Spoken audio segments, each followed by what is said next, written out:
meron pong clear violation po ng batas. So it was a legal strategy on the part of the CIDG na sampahan po ng kaso yan, otherwise masasampahan po sila ng kaso ng arbitrary detention. So yun po yung istorya dyan. As to the claim na bakit sila sasampahan ng kaso ay sila ay witness dito. Kung matatandaan nyo, matagal na po kayong sumusubaybay sa mga kaso po ng mga pulis, meron po tayong tinatawag po the under Rule 119 po ng Revised Criminal Procedure, yung tinatawag po na discharge as state witness po. Kailangan po natin gawin, nasampahan po sila ng kaso. Remember, tong dalawa po na ito ay critical. Si Elakim Patidongan, siya po yung nagwi-withdraw sa ATM. Si Jose Patidongan, isa po doon siya, allegedly, ay isa doon sa nag-escort kay Michael Bautista na nakaposas. So kailangan po silang sampahan ng kaso bilang mga accused, kasama po si Julie Patidongan, who himself admitted na alam po niya itong mga nangyayari po na ito. The only way para po sila maging witness at ma-discharge as state witness, kailangan po silang sampahan po ng kaso. At kailangan po nating ipaintindi yun sa ating mga kababayan at siyempre sa pamilya po. Hindi po natin alam kung ano po yung nakakating na information sa family kung na ginigipit itong mga possible witness. It was a necessity po. At alam din naman po yan ng mga may alam po sa batas na kailangan po muna silang sampahan ng kaso before the prosecutors can file a motion for them to be discharged as state witness. So yun po yung nangyari po doon.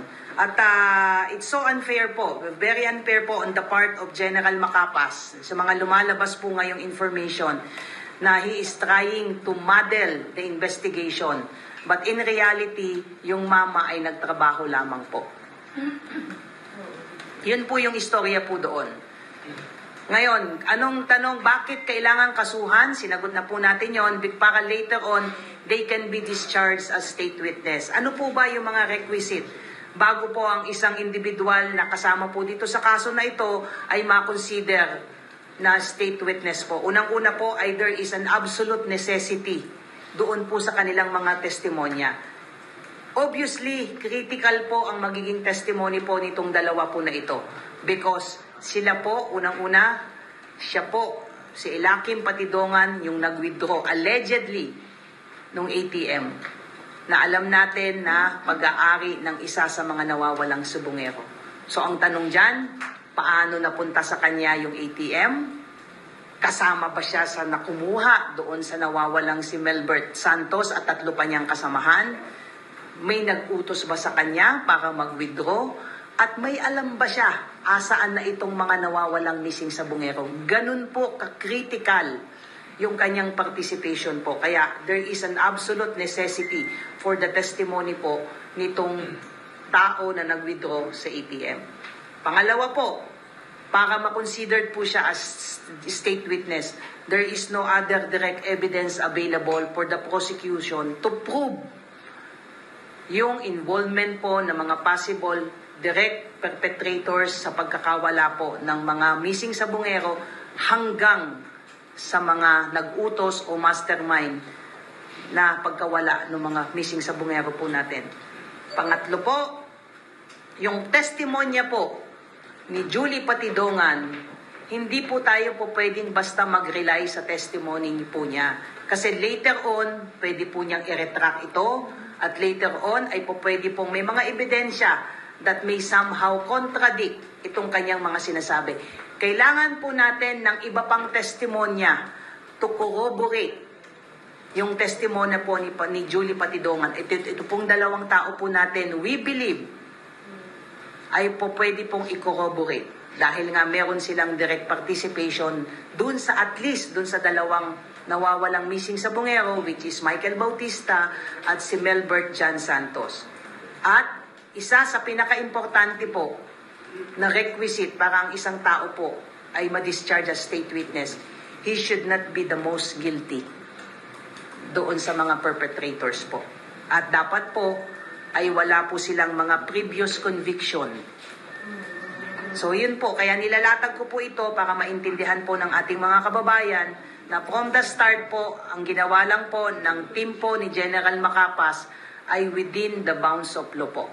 So it's kind unfair po to even insinuate na may ginawa pong hindi tama si General Macapas. Yung mama hindi magsasalita po yun because he's not used to the limelight. Oh, I'm taking the cudgels on behalf of General Macapas and on behalf of the PNP organization na lahat po ng ginagawa natin ngayon, lahat po ng aksyon natin, isa lang po ang objective po ng PNP para po humanap ng hustisya para sa nawawalang sabungero at ang kanyang mga pamilya. We want to assure everyone na hindi po magpapagamit ang PNP kanino man at sino man to advance their own personal interest. Ang objective lang po ng PNP ay bigyan ng hustisya ang mga nawawalang sabungero at yung kaniyang mga pamilya. Hindi po tayo magpapa-influensya sino man. We will proceed where the evidence points us. Yun lang po. Malabo na siyang maging state witness sa kaso na ito. Hindi ko po kayang sagutin yan sa ngayon, ma'am, dahil yung appreciation whether or not a particular accused can be discharged as state witness is within the ambit of authority and discretion po ng korte. Ang prosecutor po ang magpo-file po ng motion sa korte po para po i-discharge ang sino man pong accused para siya po ay magamit as state witness. Once makapag-file po ng motion ang prosecutor, magkakaroon po ng hearing yan. Magpe-presenta po ang prosecutor ng necessity or at least justification for the appreciation ng court kung po pwede po silang ma-discharge as state witness. Maaaring isa doon sa mga mandatory requisite ay maaaring, yun nga, yung sinasabi ko na walang prior conviction. But then again, we also have to balance, I don't want to preempt kung ano pong magiging desisyon po ng korte, is very critical ang magiging testimonya po, if ever po, nitong mga nasa custody po natin ngayon to prove na ito pong mga missing sabungero were indeed held in captivity and later on, hindi pa natin alam hanggang ngayon ay hindi pa po nakikita ang kanilang mga labi po. Ma'am, may info na ba ang PNP? Paano nakaalis yung dalawa? Yung si Jose at si Elaine? Kasama po yan, ma'am, sa ating iniimbestigahan for the longest time. How come na nakalabas sila ng bansa? It's not remote na katulad ng iba nating mga hinanap at pinursu at minanhunt ng mga wanted person. There is also a possibility na gumamit din sila ng exit route po. Not necessarily dun sa proper channel. So we are now coordinating po sa BID to check kung may mga travel records. Remember, itong isa po na ito ay gumamit ng isang ng alias. Again, clearly there is clear violation po ng existing laws po natin. So lahat po yan ay kinoconsider po.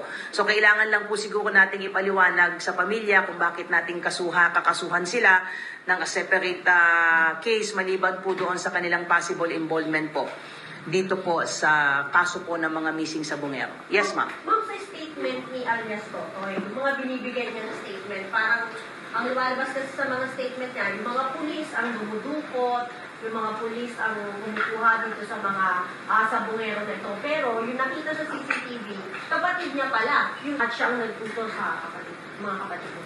This is precisely the reason, ma'am, from the time na nag-assume po as CIDG, yung ating Chief PNP ngayon, si General Nick Torre, ay tinarbaho po niya ito ng tahimik. As early as January, February, si Patidongan reach out and manifest his intention to cooperate sa investigation at may mga binigay po siyang information. Vinalidate po yan during the time ni General Torre nung siya pa po ay CIDG.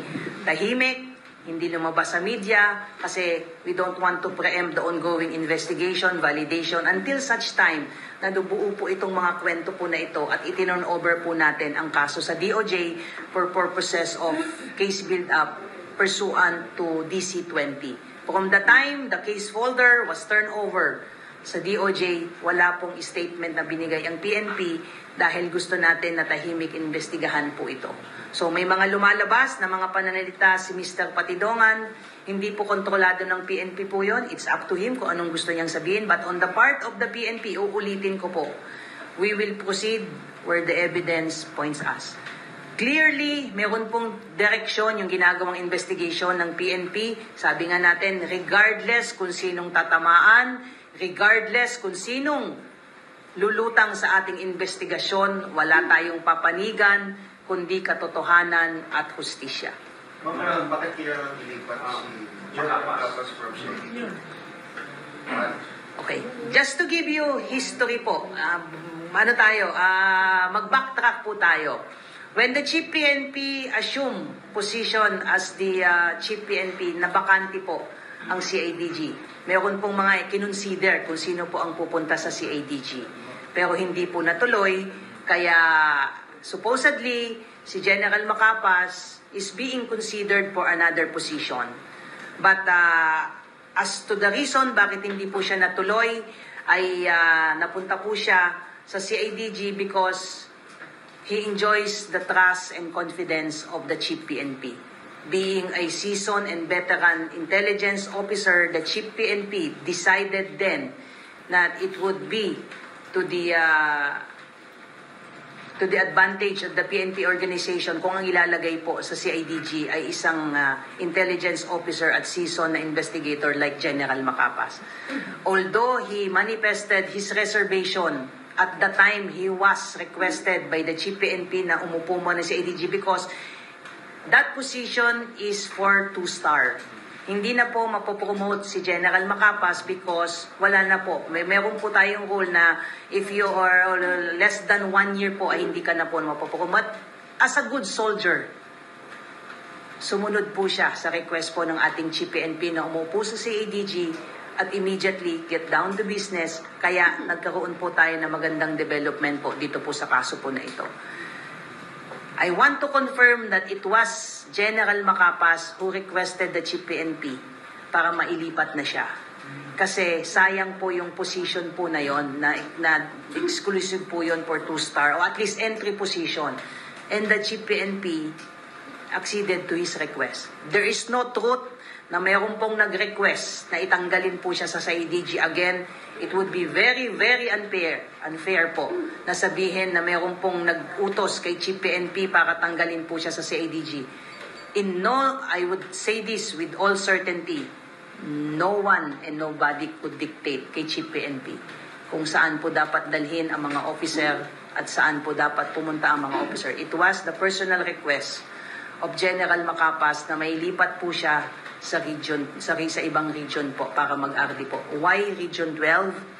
This is in response doon sa utos po ng ating Pangulo nung SONA to run after smugglers. At alam po natin na mayroong mga smuggling issue sa Mindanao. And that is precisely the reason why dinala po sa Region 12 si General Macapas para po gamitin yung kanyang pagiging intelligence officer to run after smugglers dyan po sa Mindanao. At ilang buwan na lang po, magkakaroon po tayo ng eleksyon sa BARM at si General Macapas uli ang inaasahan ng ating Chief PNP to help the PNP organization and the task force to make sure na magkakaroon po tayo ng mapayapa at maayos po na eleksyon sa BARM. So yan po ang totoo. Ma'am, Yung timing lang po kasi yung pagka-relieve kay General Macapas. Also na timing na may in-announce po yung SOJ na may pinapatanggal na officer ng PNP. Hindi po may natin. Well, I cannot comment on behalf of the SOJ with due respect to our SOJ. The Chief PNP visited the Department of Justice last Tuesday, if I'm not mistaken, for a separate meeting. It was a chance encounter doon na monitor na nandun ang ating Chief PNP and he paid courtesy call sa ating, he paid as a courtesy. But wala pong utos whatsoever na tanggalin po si General Macapas. That's why we are clearing the issue po.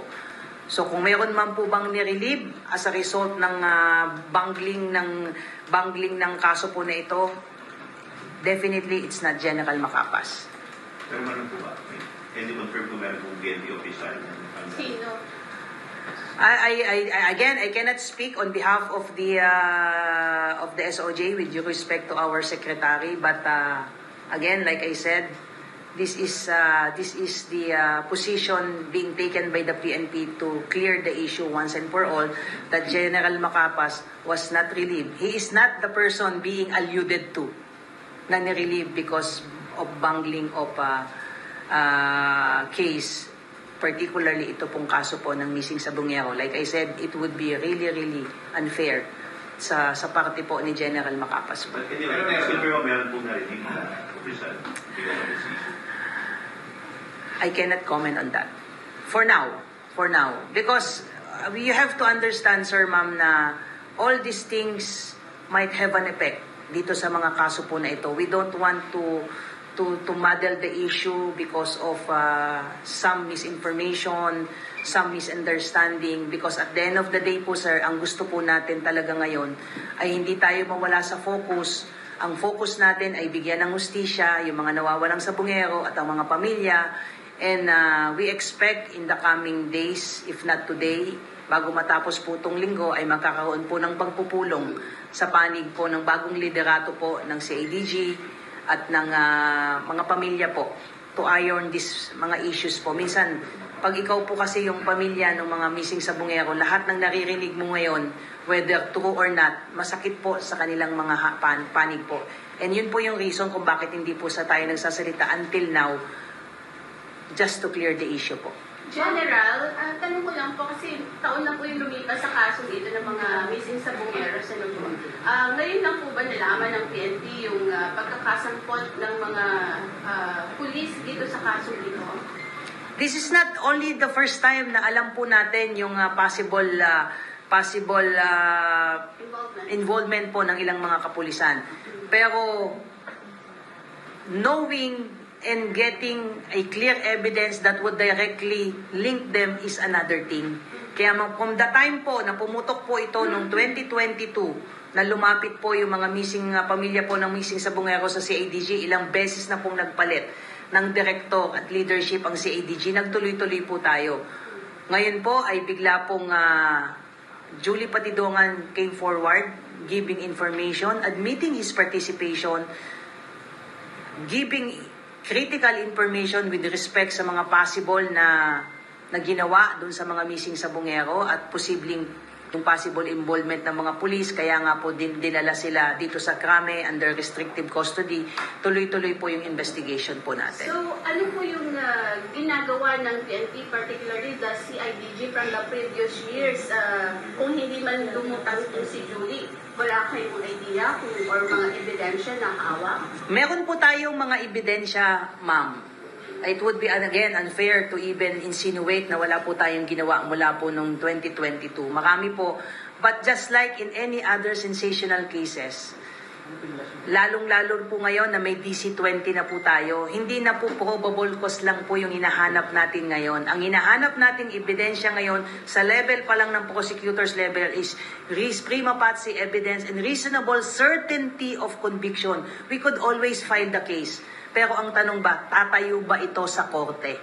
So ngayon po na may mga ebidensya po tayo na sa tingin natin ay malaki ang maitutulong po dito sa kaso na ito, let us all move forward to this direction po. Hayaan po natin ang CIDG na gawin po yung kanilang mga trabaho without so much fanfare.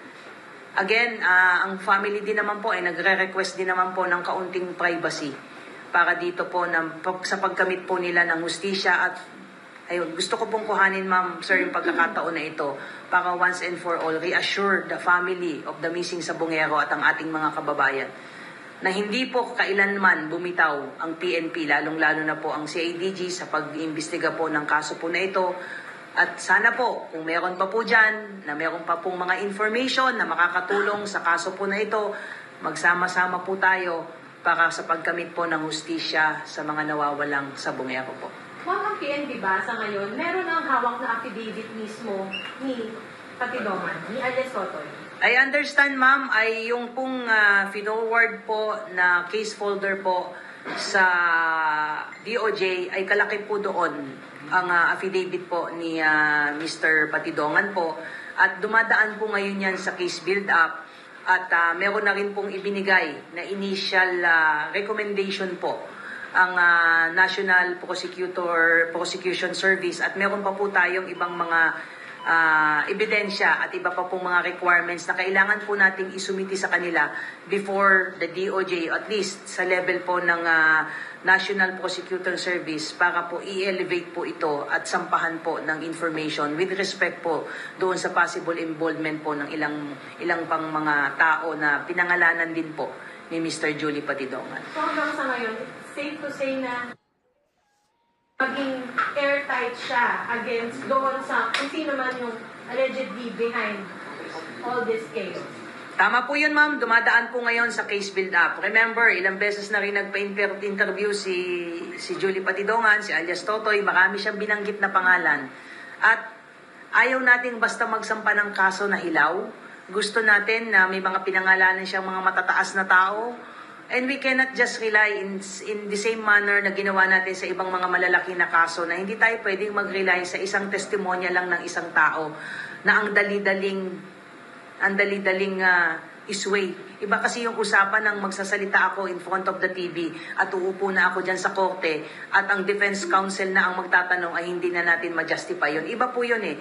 Iba yung allegation and proving such allegation before a competent court po. So yun po yung ginagawa po natin at again, we want to assure the Department of Justice na nandito po ang PNP para makipag-cooperate po sa kanila at lahat po ng bagay na kaya nating gawin within our authority and mandate po ay gagawin po natin yan at katuwang po tayo ng DOJ sa pagkamit po at pagkuha po ng hustisya para po sa mga pamilya. Yung dalawa, nasa na sila? Anong status na naman? Yung isa po, si Jose Patidongan po, ay I understand may commitment order na po ito kasi nga convicted na po siya. Yung isa po ay nasa custody pa rin po ng CIDG. Anong kaso po yung conviction? Robbery po. Just, ano lang din, just to follow kay Boss Andre, paano nyo nalaman yung identity ng dalawa eventually? Kinonfirm nyo ba si Julie Patidongan or sila yung dalawa mismo ang umamin? Late. Ganyan yan po yung kahalagahan ng papel po ni General Macapas dito po sa kaso po na ito.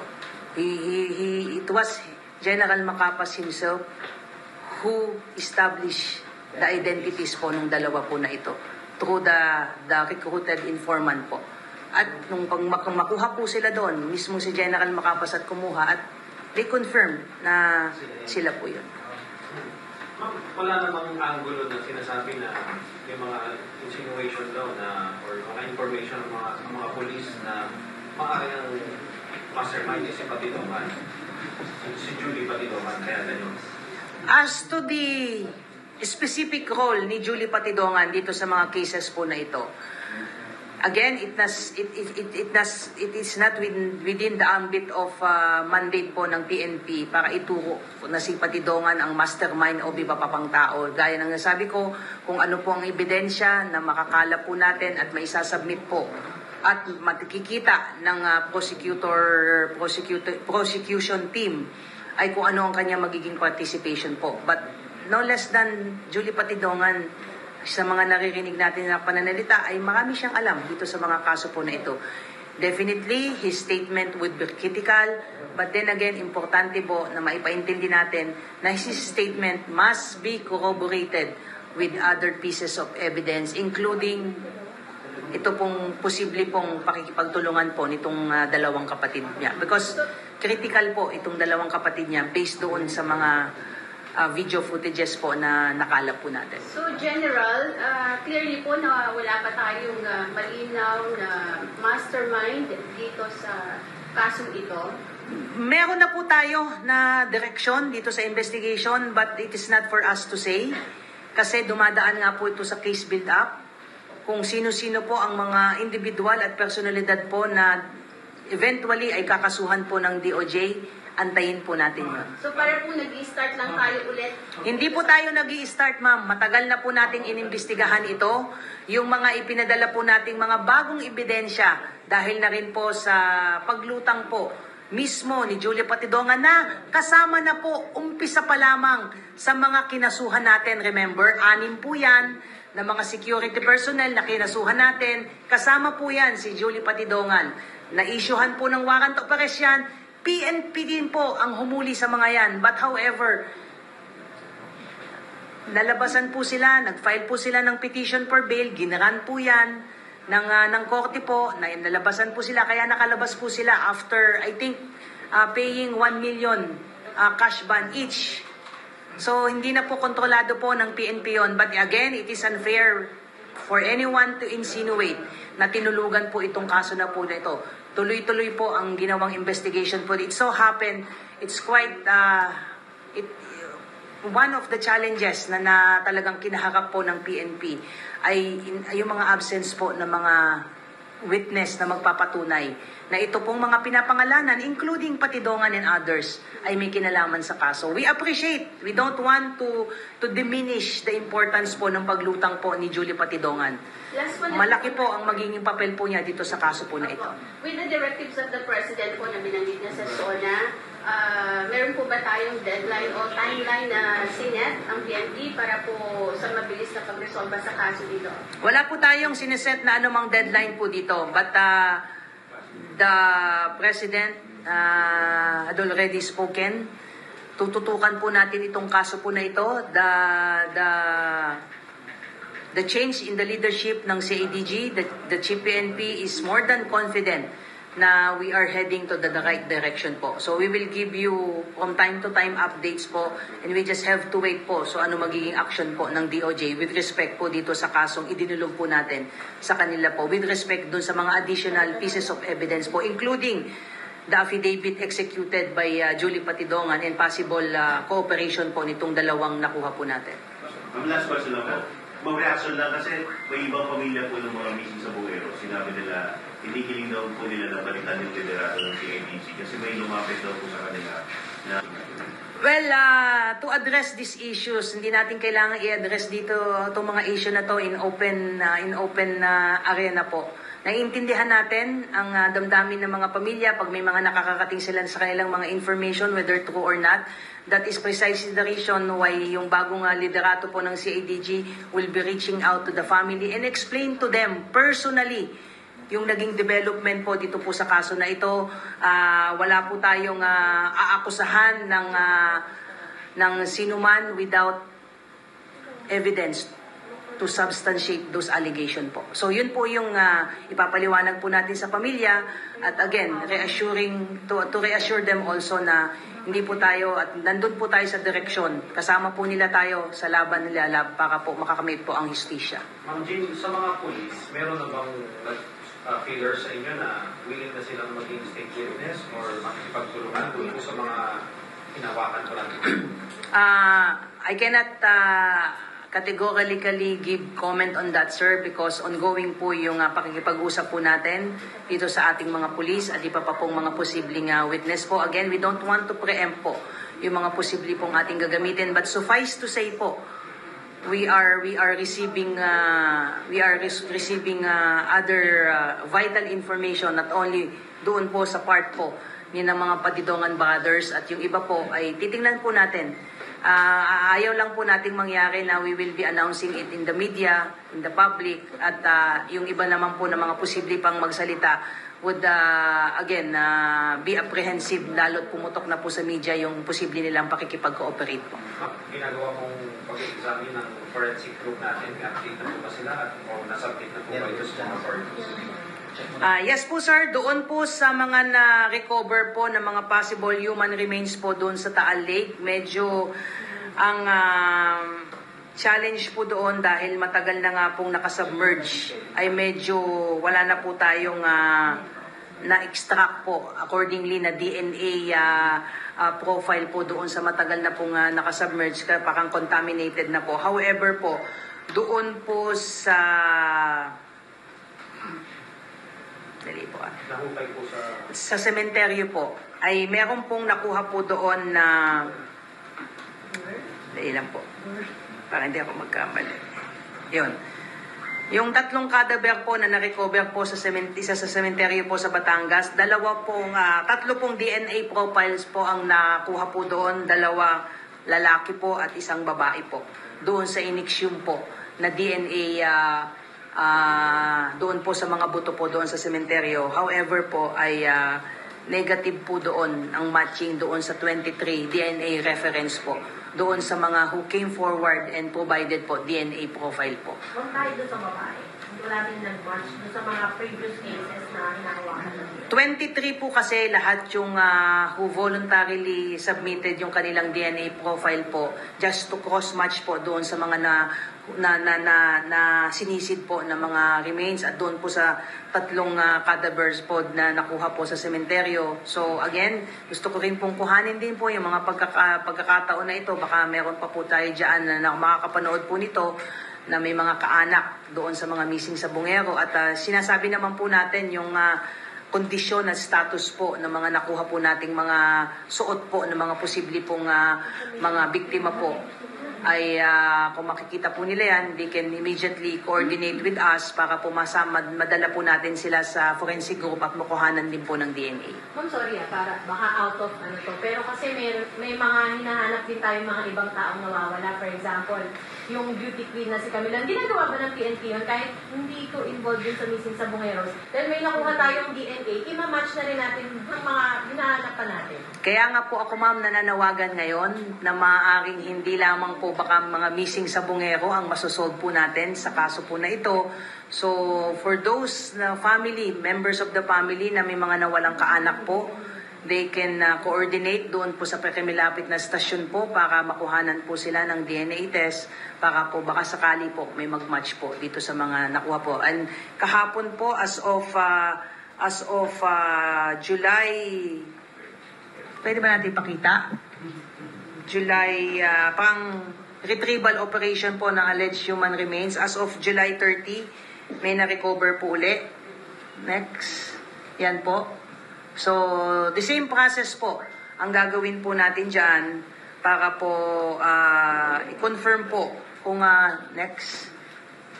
Yan po. So, as of yesterday po yan. So, it will go the same process just like we did po doon sa iba pang mga nauna po na dadaan po ng proseso po, DNA examination and cross-matching po doon sa mga posibleng miyembro po ng posibleng isa sa mga nawawalang missing sa Bungero o iba pa pong mga napaulat na mga nawawalang biktima po. Ma'am, kasi particularly si Camilon, hindi ba may DNA sample na ang forensic nung... Yes po, yes po, yes po. So, pwede ba yun? Pwede naman po, pwede naman po. Pwede, sabi ko nga, hindi, kung dito sa ginagawa nating pong pursuit on justice baka sa missing sa Bungero, baka dahil hindi nga po so far wala pong nag-match doon sa mga kaanak po ng at least 23 missing sa Bungeros, ay baka may masolve pa po tayong iba pa na mga nawawalang biktima po. Ma'am, sige kuya. Pwede bang konting details doon sa dalawang kapatid? Younger siblings or age? Sino muna?